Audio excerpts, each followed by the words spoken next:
3D staging about where to put action, and there's also something very interesting about water when it actually is not just at the screen plane, which actually a little bit deeper. So he was very much interested in that. I didn't, you know, when I went in for the interview, I didn't really think it was going to be in 3D. I thought Ang always does 2D film.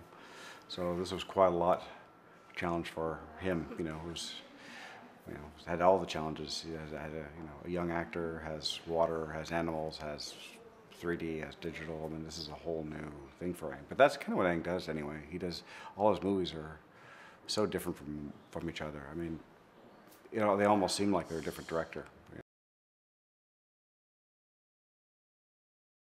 There was some visual references about, you know, some watercolors that were kind of created that we looked at for the one scene where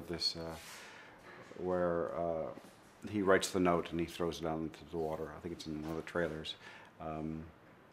And that was supposed to be very painterly. And some of it's not really supposed to be that painterly. It's supposed to be more, and it can be harsh. It can be, you know, not beautiful background. So it's supposed to go in and out of this kind of style of lighting.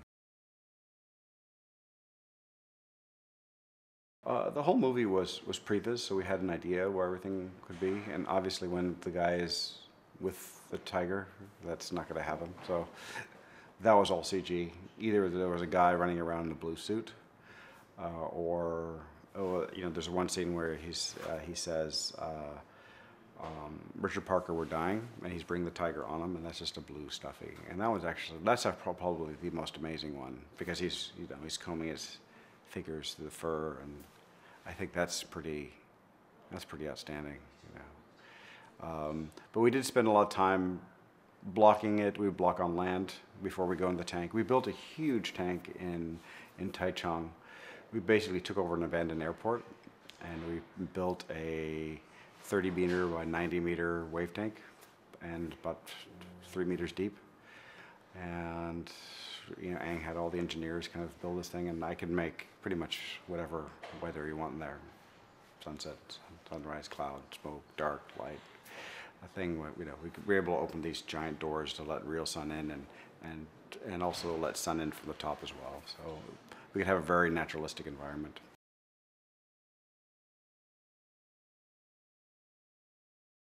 I think film companies producing film is seemingly making it harder to do that. I think it's harder to get film stocks. I mean, I remember, you know, I have a little still camera, and I shoot stills, and I had it processed, and there were streaks down the middle of it, and it was just like I never had that before. So it's just the way I'm getting. I wouldn't want it to go away, but now it just seems like it's just by people sort of abandoning ship. I mean, there used to be post houses that used to, you know, have 50 machines that dealt with film, and now you know, you go to the same house and it's like 7, and most of them are closed. So and people are not going to invest in keeping that film. So now even that film's going to be kind of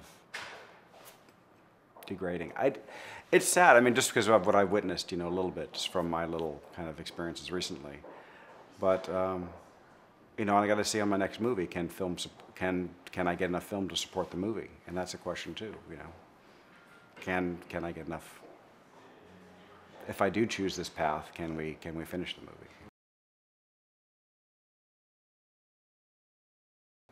Well, I think that's a great opportunity. I mean, I've never had an opportunity to shoot that quality images before when I was starting. You know, I could only start with film. You know, digital wasn't even at all close or an option. It was usually pretty hideous. But you know, I started. You know, a lot of the movies I've done were digital. I mean, Benjamin Button's was digital. Tron, no, come on, Tron had to be digital. I mean, that's pretty electronic. Well, I think it's great about this place is that it's a great venue for everyone to see, you know, work that you haven't seen before. You know, there's the movie list that you see here is very, you know, eclectic from everyone, and I think that's a great thing to kind of explore. So it's what I love about this place. It's really dedicated to cinematographers. It's you know, you can come here and you're welcome. You know, it's a great environment to be in.